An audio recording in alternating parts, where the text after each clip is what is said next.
اللهم صل على محمد وعلى آله وصحبه أجمعين. أعوذ بالله من الشيطان الرجيم. بسم الله الرحمن الرحيم.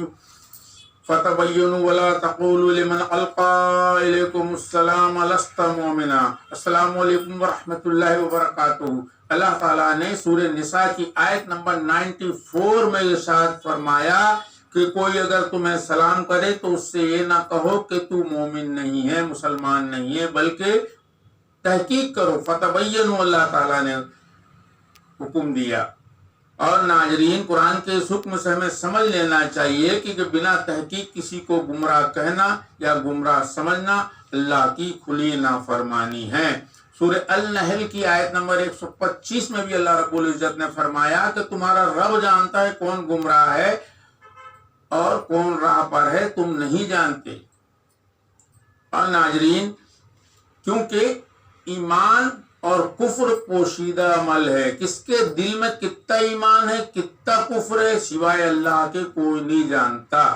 واللہ علیم بذات الصدور، کیونکہ اللہ دلوں کے حال کو جاننے والا ہے. اس لیے اللہ تعالیٰ نے ہمیں تحقیق کا حکم دیا کہ تحقیق کرو.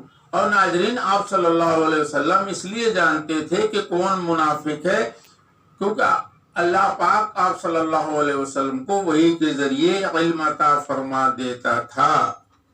اور ناظرین، اگر کوئی کسی کو بنا تحقیق گمراہ کہتا ہے گویا وہ نبوت کا دعویٰ کرتا ہے. اللہ اکبر. یعنی قول فعل سے جب تک ثابت نہ ہو جائے نہ اسے سلام کرو اور اسے نہ گمراہ سمجھو اور نہ گمراہ کہو.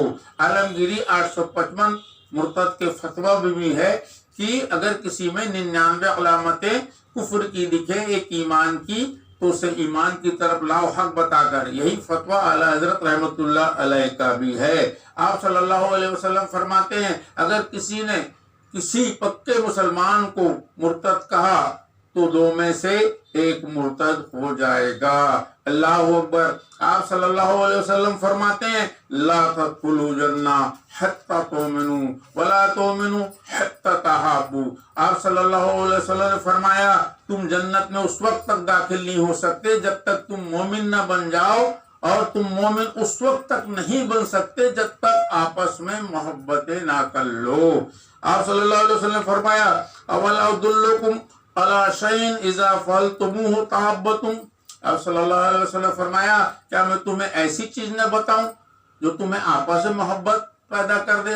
صحابہ نے عرض کی قالوا بلا یا رسول اللہ، کیوں نہیں رسول اللہ. آپ فرمائیں، آپ صلی اللہ علیہ وسلم نے فرمایا افشوا السلام بینکم، کہ آپس میں سلام کیا کرو، سلام کو عام کیا کرو. ناظرین، اس قرآن کے حکم اور حدیث کے حکموں سے ہمیں سمجھ لینا چاہیے کہ ہم کو بنا تحقیق کسی کو گمراہ نہیں سمجھنا ہے. اگر کوئی اجنبی ہمیں سلام کرے یعنی قول فعل سے جب تک یہ ثابت نہ ہو جائے نہ کسی کو گمراہ کہو اور نہ گمراہ سمجھو. اور آپ صلی اللہ علیہ وسلم نے آپس میں محبت کرنے کے لیے نسخہ ہمیں بتایا کہ ایک دوسرے کو سلام کرو. اور ناظرین، آپ صلی اللہ علیہ وسلم نے فرمایا جب کسی کو تم سلام کرو تو اس کے جان مال آبرو کی ہمیشہ سلامتی چاہو، اس کے برعکس سوچنا حرام ہے. ناظرین، آج بہت بری صورتحال ہے اور بڑے افسوس کا مقام ہے کہ آج ہمارے معاشرے میں اکثر لوگ ایک دوسرے کو بنا تحقیق گمراہ کہہ دیتے ہیں، اور ہمارے اس سے مسلمانوں میں پھوٹ پڑ گئی ہے اور مسلمان کمزور ہو گئے ہیں. اسی کمزوری کا فائدہ دوسرے لوگ اٹھا رہے ہیں اور ہم پر ظلم پر اتارو ہو گئے ہیں.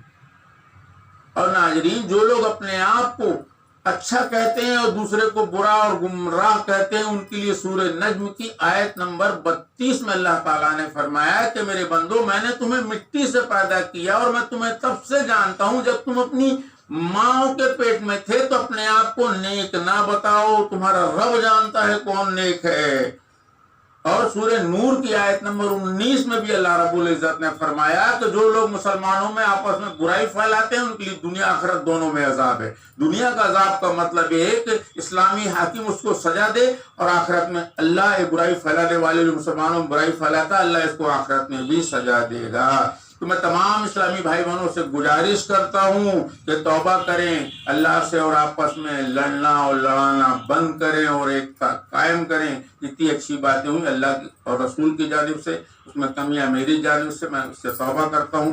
استغفر اللہ. ویڈیو کو سبسکرائب شیئر کریں تاکہ ہر اسلامی بھائی بہنوں تک یہ بات پہنچے. السلام علیکم ورحمۃ اللہ وبرکاتہ. وعلینا البلاغ.